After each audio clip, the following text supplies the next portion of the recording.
planeta está mais quente. Os sinais de resposta aparecem nos 4 cantos do mundo. Mudanças climáticas decorrentes do aquecimento global, elas são globais. Não há nenhum metro quadrado de superfície do planeta que está fora. A queima de combustíveis fósseis, como petróleo e carvão, liberam na atmosfera gás carbônico. O CO2 é o principal responsável pela retenção do calor na atmosfera. A consequência é que nosso planeta está 0,7 graus Celsius mais quente. A maioria das projeções mostra com clareza que um planeta mais quente, alguns fenômenos extremos do clima se tornarão mais frequentes ou mais intensos. A imagem do aquecimento global, o chão derretendo a seus pés. O urso polar pode ser extinto até o fim do século porque o habitat dele, a calota de gelo do Polo Norte, vai desaparecer nos verões. A Terra vai estar 3 graus mais quente em média, mas o aquecimento pode ser maior, de 5 graus. Se o ar quase sólido de poluição faz parte da rotina nas cidades chinesas, o inverno com temperaturas bem acima de zero chama a atenção. O país, que em 2009 deve se tornar o maior poluidor do planeta, depende do carvão para gerar 85% da energia que toca seu crescimento econômico e acelera o degelo do Himalaia, que vai agravar ainda mais a falta de água na China. No arquipélago de Kiribati, no Pacífico, os 150 mil moradores já sabem que logo não vai mais adiantar fugir para pontos um pouco mais altos.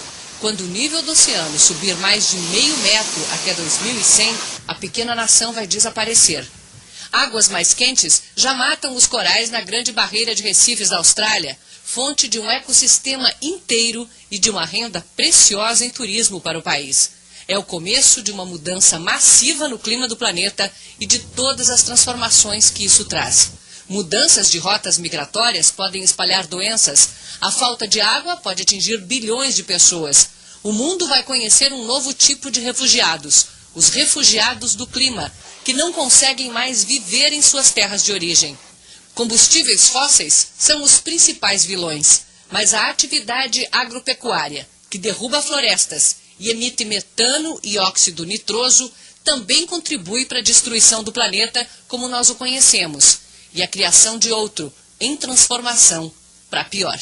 Mas não apenas as previsões são ruins. O retrato do que já está acontecendo também não é nada animador. 11 dos últimos 12 anos estão entre os mais quentes desde que começaram as medições de temperatura há mais de um século. A disparada dos termômetros fica clara nesses mapas. Eles mostram como cresceram as variações das temperaturas médias anuais, do ano de 1900 a 2005. Veja o que aconteceu continente por continente. Na América do Sul, onde estamos. Na África. Na Ásia. Na Europa. E na América do Norte. Conclusão do relatório. Nos últimos 100 anos, a Terra esquentou 0,74 graus Celsius. Mas nos próximos 100 anos, deve esquentar muito mais, 3 graus Celsius. Mais dias quentes e menos dias frios. Segundo o IPCC, isso vai acontecer com mais de 99% de certeza, ou seja, vai acontecer, ponto final. As tempestades fortes vão ficar mais comuns. Disso os cientistas têm mais de 90% de certeza. As áreas de seca devem se expandir com mais de 66% de certeza. Aumento da intensidade dos ciclones, mais de 66% de certeza. Há outros prognósticos sombrios. O nível do mar deve aumentar entre 20 e 60 centímetros até o fim do século. O que são 3 graus a mais na temperatura média do planeta? Os ursos polares sabem a resposta. No Ártico, os termômetros já subiram 3 graus. Aqui, a superfície congelada cria um ambiente altamente especializado. A virada do ano é o período em que as fêmeas dão à luz e cuidam dos recém-nascidos. É também a época em que elas ficam sem presas para caçar Apesar de terem mais bocas para alimentar, elas próprias não comem. O principal alimento dos ursos são as focas.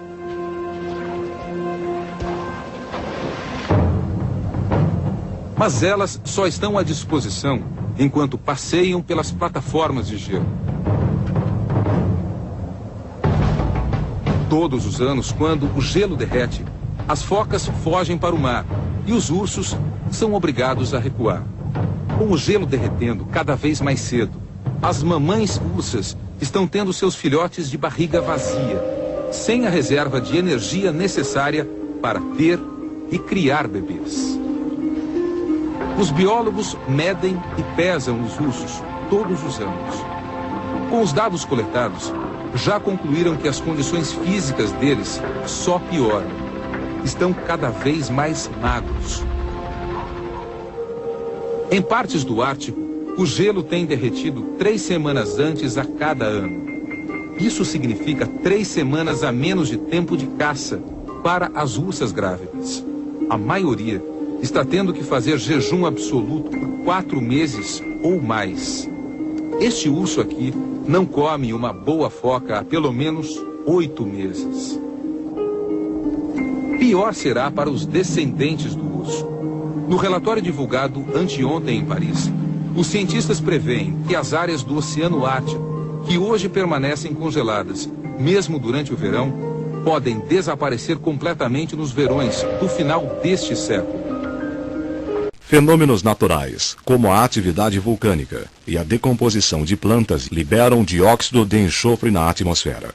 Isso aumenta a acidez da água da chuva, mas não chega a causar danos ecológicos, pois o efeito do ácido é neutralizado ao entrar em contato com substâncias alcalinas presentes na água e no solo. A industrialização e o advento dos automóveis começam a romper esse equilíbrio. O dióxido de enxofre, resultante da queima de carvão nas usinas termoelétricas, e os óxidos de nitrogênio, liberados em grande quantidade pelos motores de veículos, também entram na atmosfera.